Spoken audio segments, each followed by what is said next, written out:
Rais William Ruto ahudhuria vikao vya utangulizi vya kongamano la ushirikiano kati ya Italia na mataifa ya bara Afrika mjini Roma.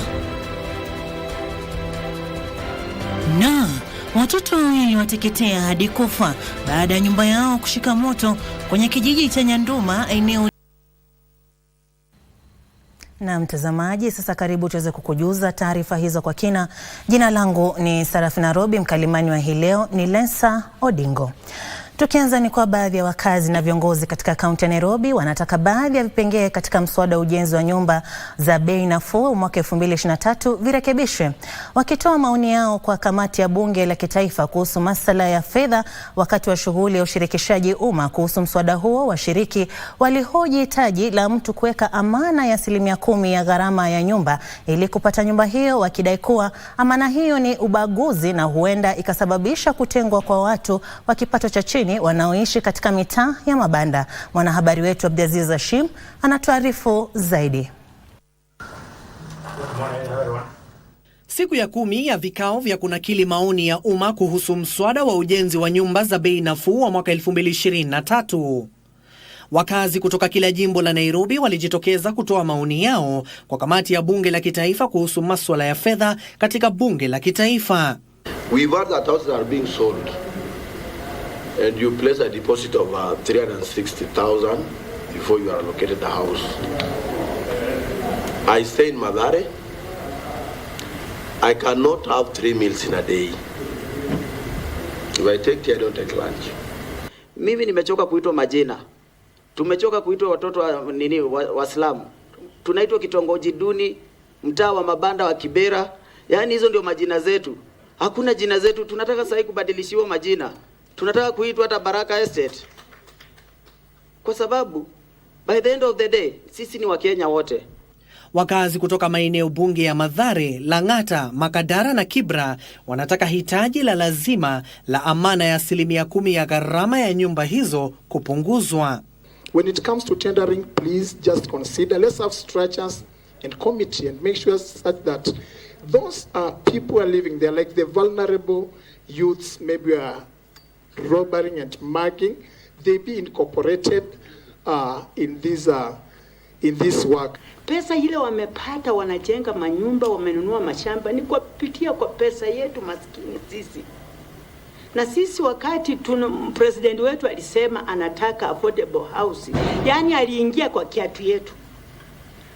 Kuingia kwa kiatu ya mtu unajua inamfinya ama ni kubwa ama ndogo. Watu walio na ulemavu walipendekeza nyumba hizo zijengwe karibu na maeneo ya huduma za kijamii ili ziweze kufikiwa kwa urahisi. CPWD tukepewa 3 to 5%. It means that mwenye atakuwa na 3% ni mwenye ako na ile nyumba ya rumu moja.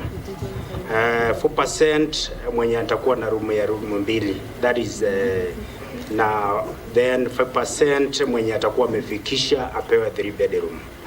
Nacho chama cha wanasheria humo nchini kilihimiza kamati hiyo inayoongozwa na Kimani Kuria kuhakikisha mswada huo unashughulikia masuala yaliyoibuliwa na mahakama. One of the aspects of discrimination that was cited by the court was the fact that this levy, being a public levy, being a tax, is supposed to comply with Article 206, which requires that the burden of taxation be shared fairly on everyone. One of the views has been when even the business people are doing their annual returns, like they do for their income tax, then they should also pay the housing levy when they are filing their returns. Aidha, wakazi hao walitoa wito kwa serikali kutumia vifaa vya humo nchini katika ujenzi wa nyumba hizo badala ya kuviagiza ili kukuza viwanda vya humo nchini. Kamati ya bunge la kitaifa kuhusu ujenzi na ile ya fedha kufikia sasa zimekusanya maoni katika kaunti kadhaa, huku ikitarajiwa kukamilisha vikao vyake siku ya Jumanne. Abdiaziz Hashim, Darubini. Na mtazamaji, sasa tuelekee kule Italia ambapo Rais William Ruto alishiriki katika kikao cha utangulizi cha kongamano la ushirikiano kati ya Italia na mataifa ya bara Afrika mjini Roma. Kongamano lililoleta pamoja viongozi 20 wa mataifa na serikali kujadili maeneo muhimu ya ushirikiano ikiwa ni pamoja na maendeleo ya miundombinu, akiba ya chakula na kupambana na ulanguzi wa binadamu. Baadaye rais anatarajiwa kuhutubia mkutano huo na uzingatia usalama wa nishati katika wadhifa wake kama mwenyekiti wa kamati ya wakuu wa nchi na serikali za Afrika kuhusu mabadiliko ya tabia nchi. Pembezoni mwa mkutano huo, Ruto alikutana na wakilishi wa Benki ya Dunia pamoja na rais wa Baraza la Ulaya ili kujadili mageuzi katika taasisi ya mikopo na udhabiti wa Sudan, DRC na Somalia.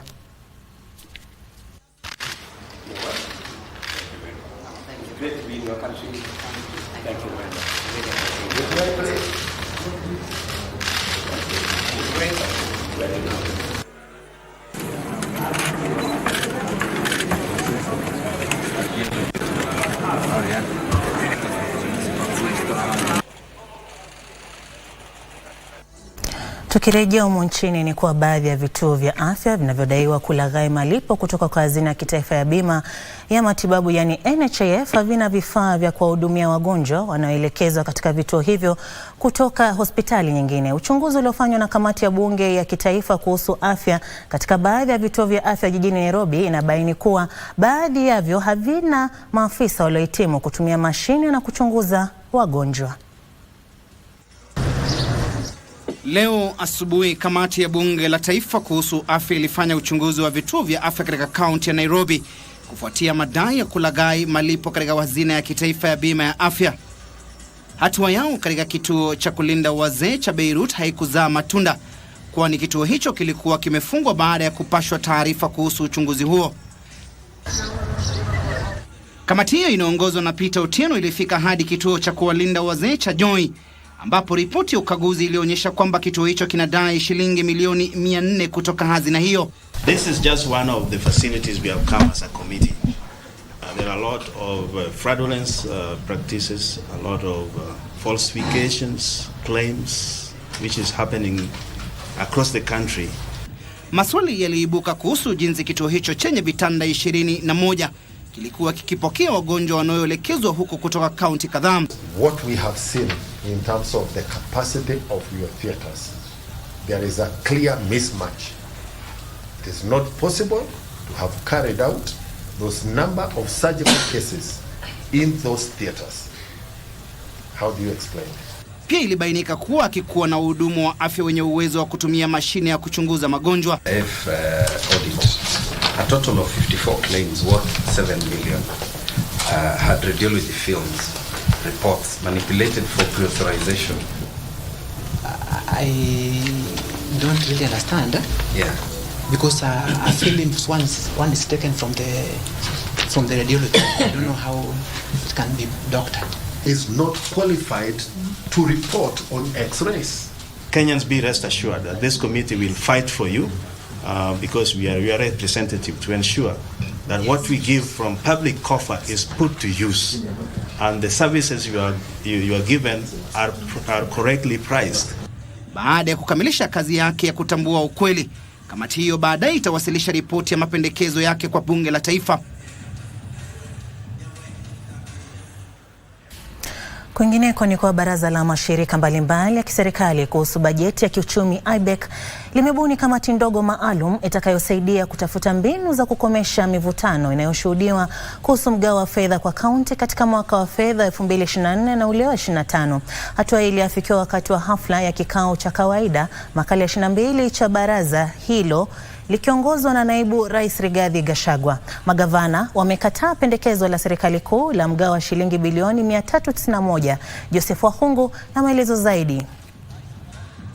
Jumatatu asubuhi jijini Nairobi, naibu rais Rigathi Gachagua aliongoza mkutano mkuu wa kila mwaka baina ya magavana na maafisa wakuu serikalini.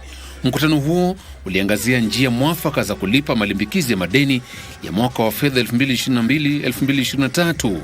Aidha, naibu rais alitoa wito kwa serikali za kaunti kupongeza juhudi za serikali ya kitaifa kuimarisha uwajibikaji, uwazi na matumizi ya fedha, ikiwa ni njia mojawapo ya kutokomeza ufisadi.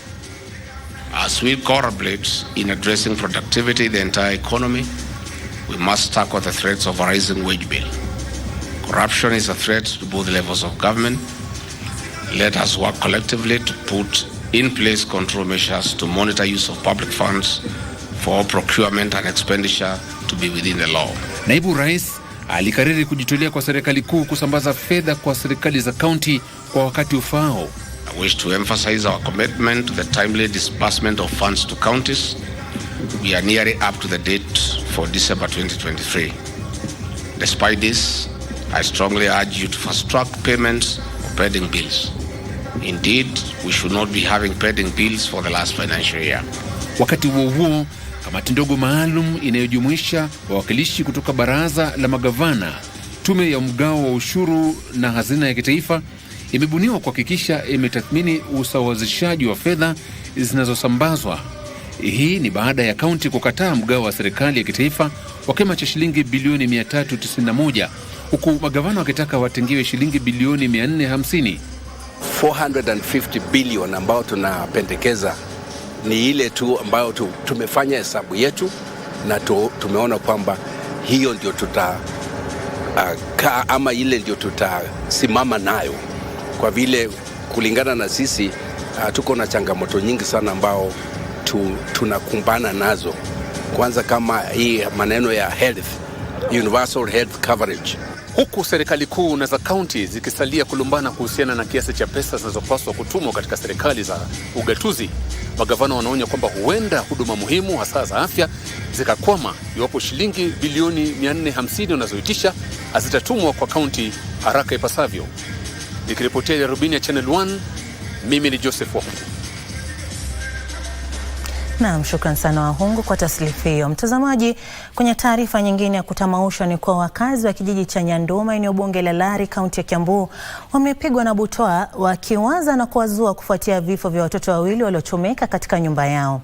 Watoto hao wawili yasemekana walifungiwa kwenye nyumba na mama yao alielekea kanisani na kisha moto ukateketeza nyumba hiyo. Juhudi za majirani ya kuwanusuru watoto hao ziligonga mwamba kutokana na makali ya moto. Nancy Okware na taslifu kamili kuhusu mkasa huu, huku polisi wakiendeleza uchunguzi. Biwi la simanzi limetanda katika kijiji cha Nyanduma huko Lari kaunti ya Kiambu. Mabaki haya yanasawiri taswira kamili ya mkasa uliogubika familia hii.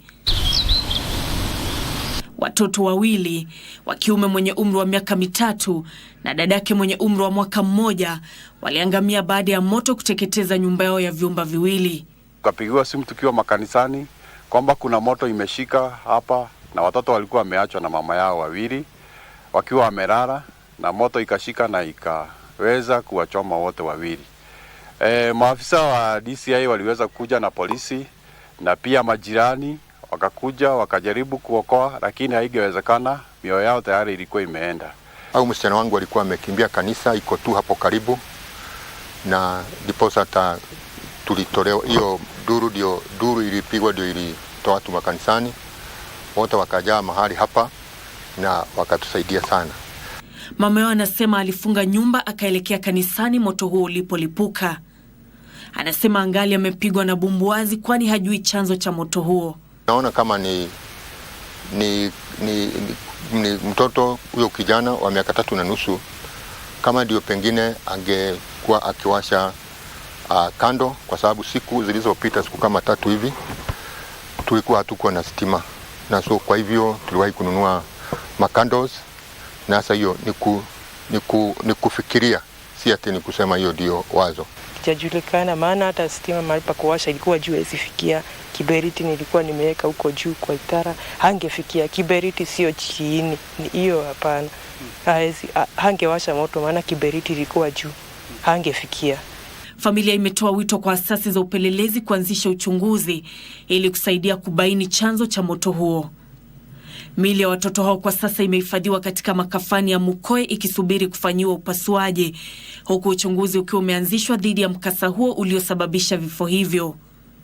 Nancy Okware, Darubini.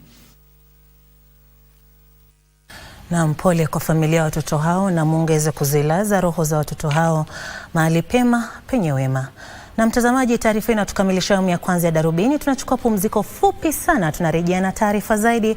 Usiende mbali.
Naam, karibu tena mtazamaji. Kumbuka michuano yote utakuwa unaipata hapo baadaye, ambapo ni michuano kati ya Cape Verde na Mauritania mida ya saa 2 na baadaye Senegal na Ivory Coast mida ya saa 5 za usiku.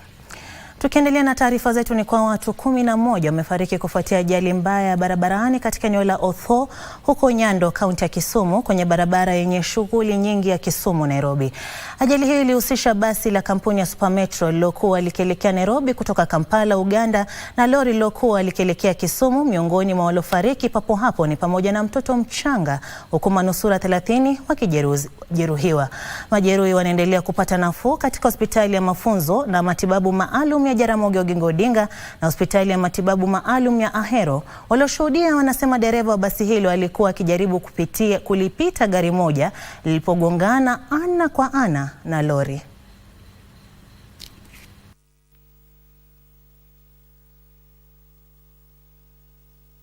Tulikuwa tunatoka Jinja na gari la Super Metro. Hapo njiani sijui ni sehemu gani maana sio mwenyeji. Ndio hivyo dereva tangia alipokuwa tunatoka hivi. Tulicheleweshwa pale kwenye mpaka ule tunaomba kukaguliwa. Kwa hiyo alipotoka hapo kama alikuwa analipia ule muda uliopotea pale mpakani. Kaa tembea kwa kasi sana hivyo overtake. Ndio hivyo muda usiku watu wengi walikuwa wamelala. Sasa wenyewe tulikuwa active ila so sana. Tukashangaa tu hiyo yani vurugu hivyo, tumegongana hilo gari la mchele, watu wameruka hivyo. Ndio wengine hivyo wameenda, wengine uwezo wa Mungu tumeokoka. Mimi natoka Burundi naelekea Nairobi. Sisi tukitoka pale Uganda tumekuja kwa basi la Sapamento. Tukifika pale bisi zikikutana tumegongana. Fortunately for me, I have been on this right hand driver side, and it has been okay somehow, but the other side, left hand, finished. I work here in Jaramogi Oginga Odinga Teaching and Referral Hospital. So this morning we have received the accident victims. We have so far received 17, and some are still coming. We have been alerted, some are still coming. Out of the 17, some have minor injuries. We have received 3 who has severe injuries, and they all have head injury. So investigations are still going on as we stabilize them. So we'll keep you updated as the time goes on. Mtazamaji, polisi wanachunguza mauaji ya mwanamke wa umri wa miaka 20 ambaye mwili wake ulipatikana katika msitu wa Kinale, kaunti ya Kiambu. Mwili wa mwenda zake ambaye uliripotiwa kupotea wiki 2 zilizopita ulipatikana ukiwa na majeraha, na inasemekana huenda mwanamke huyo alibakwa kabla ya kuuawa. Haya yanajiri siku chache baada ya maandamano ya kitaifa yaliyoandaliwa na wanaharakati wa masuala ya kijinsia kufuatia ongezeko la visa vya mauaji ya wanawake humo nchini. Hofu imetanda katika kijiji cha Kinare, eneo la Lari, kaunti ya Kiambu, baada ya mwili wa mwanamke wa umri wa miaka 20 kupatikana katika msitu wa Kinare. Marehemu aliripotiwa kupotea wiki 2 zilizopita. Kulingana na familia, mwili wa mwenda zake ulikuwa na majeraha. Na alitoka tu nyumbani akiwa ametumwa dukani, lakini hakurudi. Akagojewa na nyanya yake, akakosa kukuja. Lakini naona kama ni kurepiwa, juu hana hata nguo. Anaonekana alikuwa anajidefend. But huyo mnyama, juu huyo sio mwanaume, huyo ni mnyama. Amemtenda kitendo na akaacha kama amemuua. Tunaomba serikali ikuje isaidie huyo, itusaidie sisi, hii miti yote yenye iko huku sisi hatutaki kichaka. Wakazi eneo hilo wamesema kisa hicho ni miongoni mwa visa vingi ambavyo havijaripotiwa vinavyojiri katika msitu huo. Kaka msitu kana kuwa na uzito juu ya hiyo mambo ya ukora na kila kitu. So we are asking the government to help us. Waondoe hii kamzito, hata kama watatuambia tupande miti huko ndani, na tayari tumepanda. Hata ukiangalia hivi uwezi ukaona boma. Watu hapa wanapenda msitu na wamepanda. Huku akithibitisha kisa hicho, kamanda wa polisi katika kaunti ndogo ya Lari, Adamson Furaha, alisema kuwa wameanza uchunguzi kuhusiana na kisa hicho. Kwingineko, familia moja huko Gavalaji, kaunti ya Vihiga, inalilia haki baada ya mtoto wao kuuliwa na genge la majambazi mtaani Kibra, kaunti ya Nairobi. Hii ni uchungu. Kama serikali inaweza puuza vitu kaa hizi na watoto wetu wakikufa hivi kiholela holela, naomba serikali ingilie kati nipate ukweli wa mtoto wangu. Viongozi wa kidini wamelaani visa vya mauaji humu nchini. Naomba utulivu.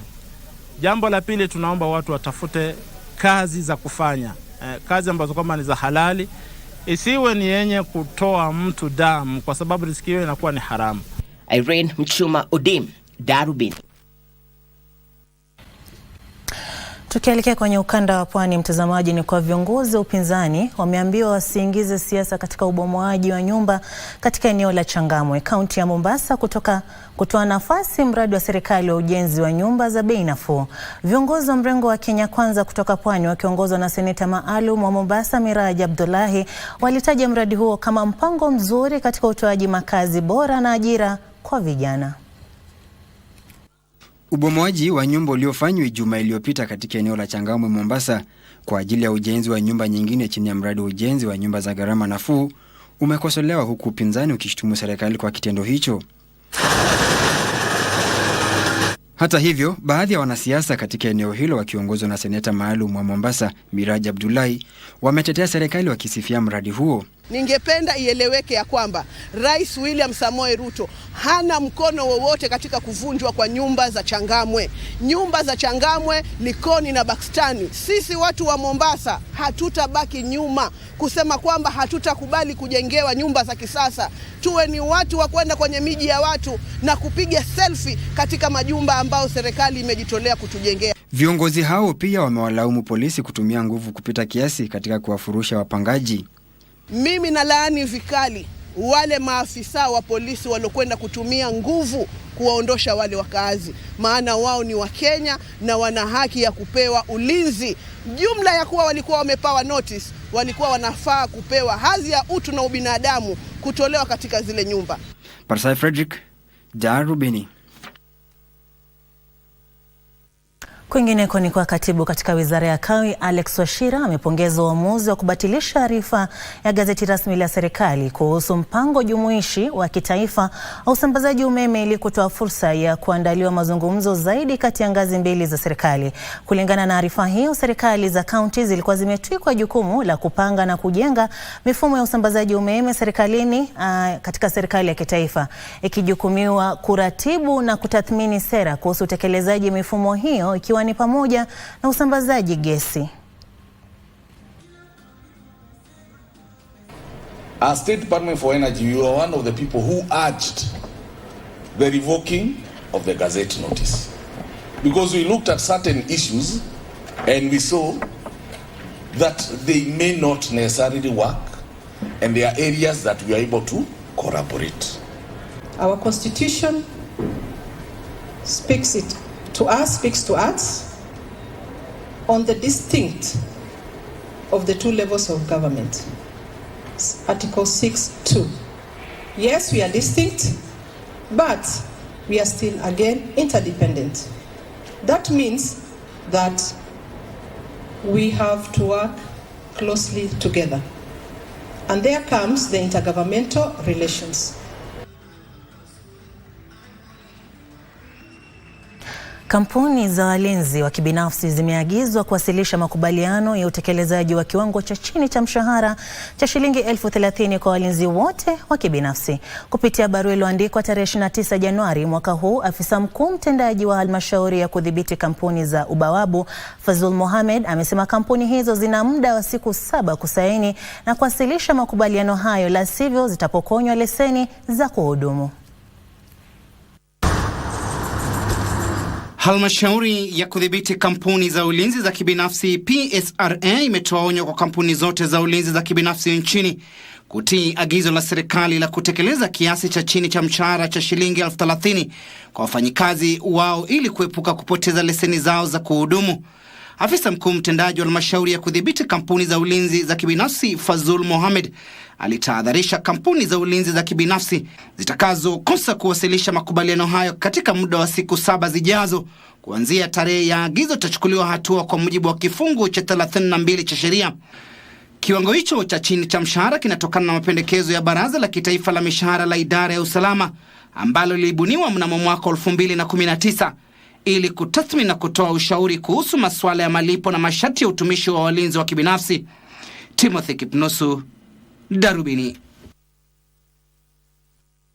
Magatuzeni ni kuwa muungano wa mashirika ya kitaifa kuhusu hifadhi wa mazingira nchini unaonya kuwa mpango wa ujenzi wa nyumba za bei nafuu unaozua mjadala huenda ukawa na madhara makubwa kwa mazingira. Wanadai kuwa mradi huo unaweza kusababisha Wakenya wengi wanaoishi katika maeneo yaliyotengwa kwa ajili ya mradi huo kulazimika kuhama makazi. Kwa habari hizo na nyingine ni katika mkusanyiko wetu wa taarifa za Magatuzeni.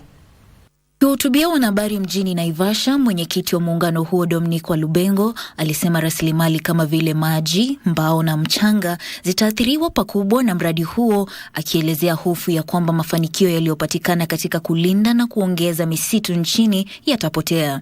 The bill should be taken through a strategic environment assessment. That's our view.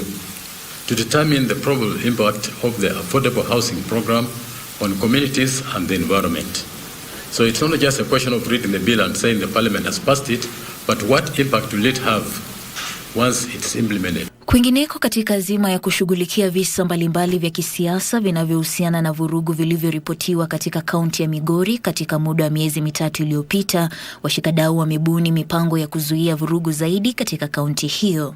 I'm sure it's not 100% achievable, but at least whatever we can cover during that season will be beneficial so that we can prevent the deaths that always happen during elections, and as well we can make sure that people's property are secured. And we are here to call upon our political leaders to embrace peace in all public forums and in all the utterances. Wakati huo vijana wamehimizwa kuwa waangalifu wanapojihusisha na mahusiano mapya kufuatia ongezeko la hivi karibuni la mauaji ya wanawake. As much as we are desperate, we need support, we need money. Please let us get support from people that we know. Don't get love through social media. People that you don't know. People that you have never interacted in life. You don't know their background. Katika kaunti ya Mombasa, mizozo ya uongozi imeligawanya baraza kuu la maafisa wa Kiislamu nchini Kenya kuhusu kile wanachodai kuwa ni usimamizi mbovu na madai ya ufisadi katika baraza hilo. Mpaka sasa tunajiuliza ni kipi ambacho kwamba wamekifanya kamati kama vile.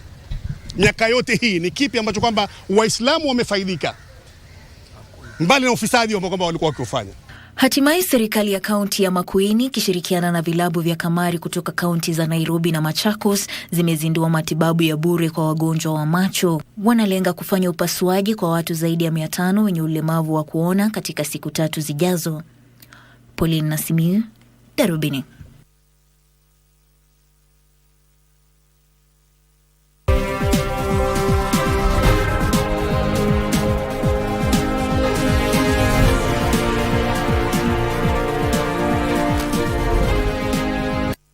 Mtazamaji, sasa karibu kwenye safu ya biashara ambapo sajili maalum imezinduliwa kuwezesha vijana kunakili vipaji vyao ili waweze kuunganishwa na waajiri wa humu nchini na wale wa ughaibuni. Katibu katika Wizara ya Leba, Shadrack Mwadime, amesema sajili hiyo inanuia kuunganisha vijana na fursa za ajira.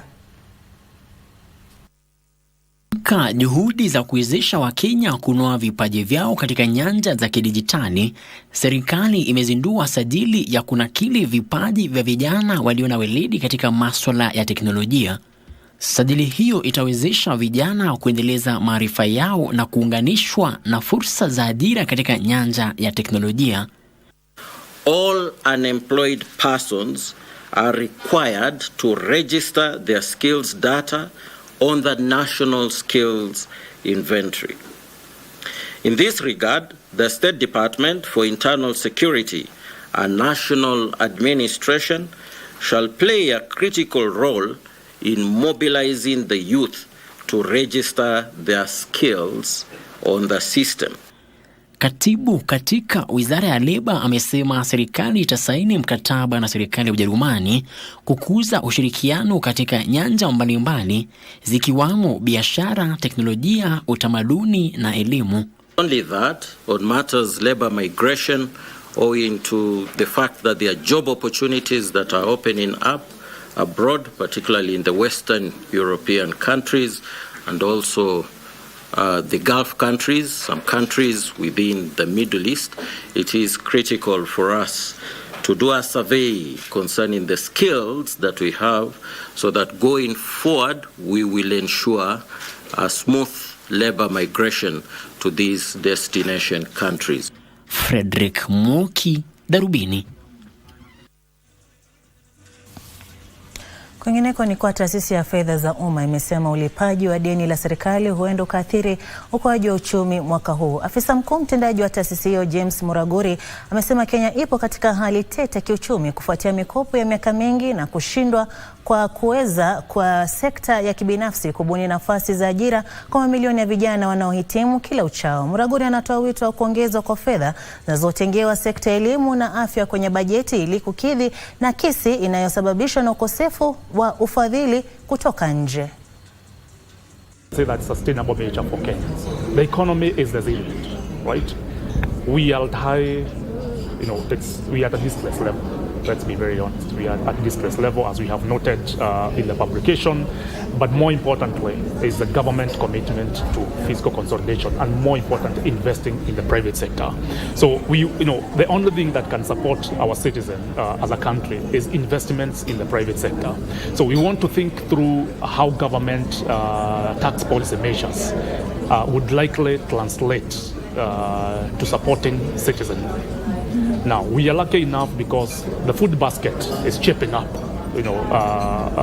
courtesy of the lanes that have been over the last few months. But still, more people are being laid off. We've seen reports of companies relocating, for example, businesses shutting down. And I think this is a question we need to address. How further do we invest in the growth of our private sector? We have to see government deliberate efforts towards that investment.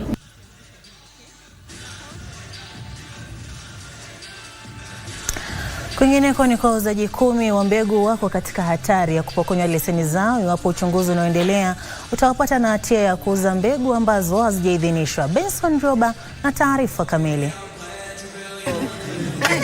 Kiwango duni cha uzalishaji katika sekta ya kilimo kinachochewa na utumizi wa mbegu ambazo hazijaidhinishwa. Ili kushughulikia tatizo la usambazaji mbegu ambazo hazijaidhinishwa humu nchini, shirika la ukaguzi wa afya ya mimea KEFIS linaongoza misako dhidi ya wauzaji wa mbegu na wale wanaohusika katika usambazaji pembejeo. Kufikia sasa, wauzaji 10 wa mbegu wanachunguzwa baada ya kubainika wamekuwa wakiuza mbegu bandia. The help from the security team were able to arrest them and present them to court.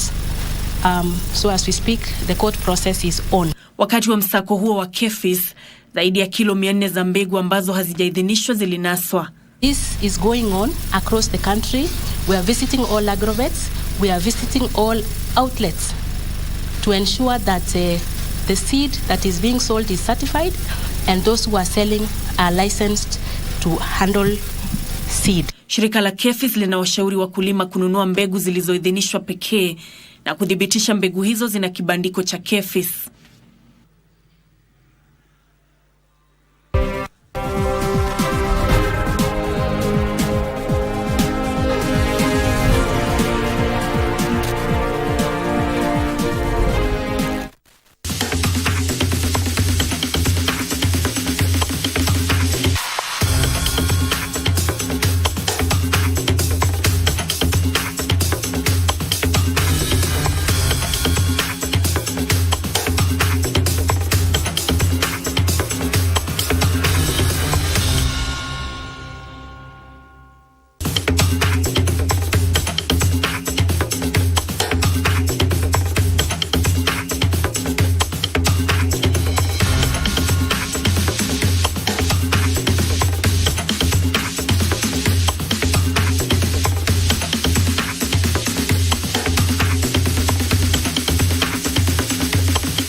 Mtazamaji, umewadia wakati wa spoti. Namwona Timu ashafika. Timu, hali vipi?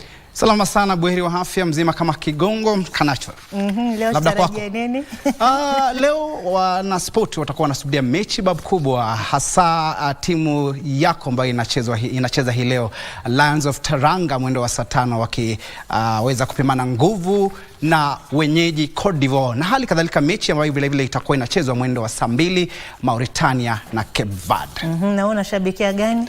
Timu yangu iliondolewa kwenye awamu ya 16 bora, na sasa tutakuwa ipigia upato sana Ivory Coast, lakini wakati ambapo ilikuwa imeweza kupata wafuasi wengi zaidi ni wakati ambapo Didier Drogba alikuwa akichezea Ivory Coast au Cote d'Ivoire. Aha, basi tujuze zaidi kwenye Ulimwengu Sport. Asante.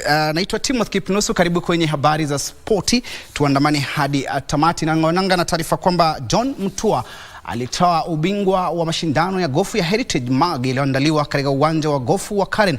Mashindano hayo yaliwaleta pamoja baadhi ya wachezaji bora wa gofu wa wenzao kutoka sekta ya biashara. Tazama.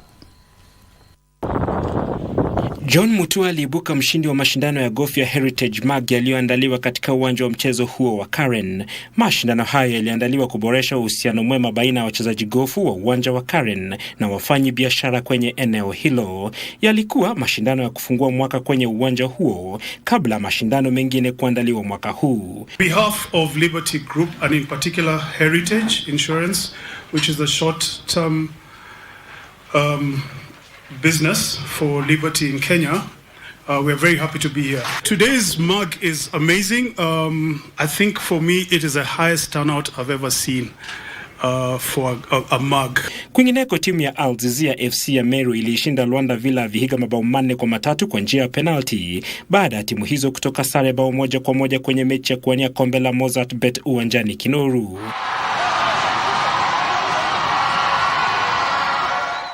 Hatimaye timu ya taifa ya wanaume ya hoki ilishinda Australia mabao 7-4 kwenye mechi ya kuwania kombe la dunia nchini Oman. Huo ulikuwa ushindi wa pili kwa timu ya Kenya ambayo ilishinda mechi yao ya ufunguzi mabao 6-1 dhidi ya New Zealand kabla kucharazwa mabao 7-2 na Trinidad and Tobago.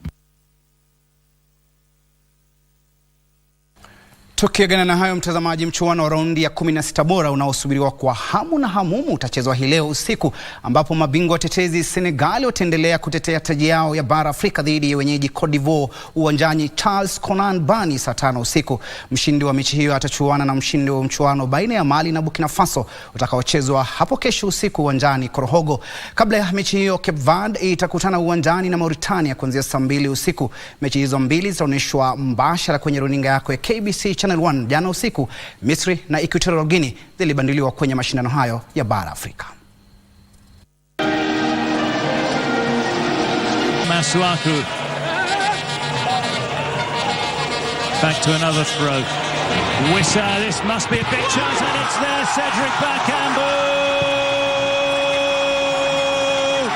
Mustafa Mohamed against Lino Mpasi. Mustafa Mohamed!